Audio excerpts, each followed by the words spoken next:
Shalom, renungan kebenaran firman Tuhan hari ini terambil di dalam kitab Keluaran 26 ayat 1 sampai dengan ayat yang ke-37. Judul renungan hari ini, Kemah Suci dan Perilaku Umat Tuhan. Bacaan hari ini cukup panjang dari Keluaran 26. Keluaran 26 menjelaskan tentang ukuran, bahan, dan petunjuk untuk keempat penutup tabernakel. Namun Tuhan memberi kita lebih dari sekedar pedoman untuk bait sucinya. Mari kita lihat keempat penutup ini dan apa yang Tuhan katakan kepada kita.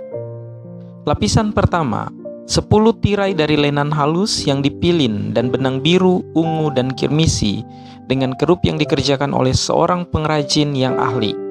Kata tirai atau penutup bisa berarti pakaian atau perilaku kita sehari-hari. Sebagai contoh, Kolose 3 ayat 12 berkata, "Karena itu, sebagai umat pilihan Allah yang kudus dan yang dikasihinya, kenakanlah belas kasihan, kebaikan, kerendahan hati, kelemah lembutan, dan kesabaran." Jika kita adalah bait Allah, 1 Korintus 3 ayat 16-17, penutup langsung kita haruslah iman. Segala sesuatu yang kita lakukan bermuara pada iman.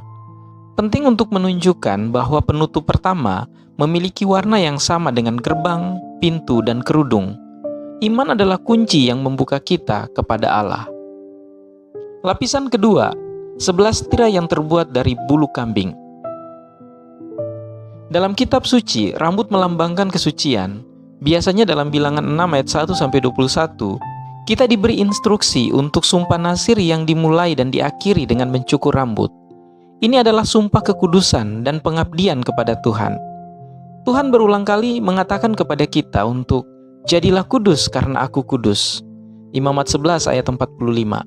Pertama-tama kita harus memiliki iman. Untuk iman itu kita harus menambahkan kekudusan. Tidak cukup hanya percaya, kita harus bertindak berdasarkan keyakinan itu dan berperilaku sesuai dengan kehendak Tuhan. Lapisan yang ketiga, kulit domba jantan diwarnai merah. Tidak ada ukuran yang diberikan untuk penutup ini.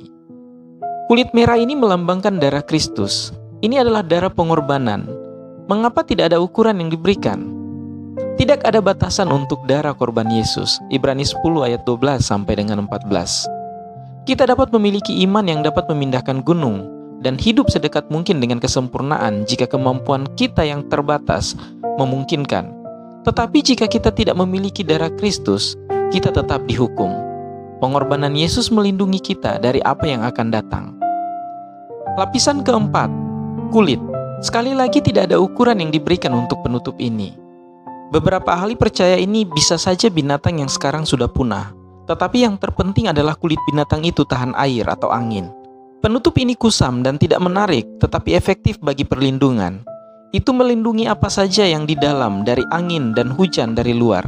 Badai yang mengamuk di luar tabernakel dikaitkan dengan penghakiman Allah. Dalam pengertian ini, Yesus yang Yesaya klaim sebagai tanpa ketertarikan fisik untuk menarik manusia kepadanya, Yesaya 53 ayat 2-3, dipukuli tanpa bisa dikenali saat ia menanggung kutukan penghakiman Allah bagi kita, Galatia 3 ayat 13. Yesus adalah penutup terakhir bagi kita.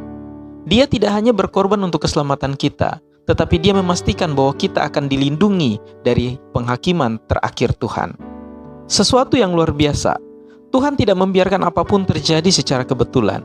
Dia ingin Israel memahami cara kerja kerajaannya. Sejak awal, dia merancang kita untuk berjalan dalam iman, kudus dan dikhususkan baginya, disucikan oleh darah Kristus, dan dilindungi dari kehancuran penghakimannya yang adil. Ini adalah desain yang indah yang perlu kita syukuri. Kiranya Tuhan Yesus memberkati kita semua.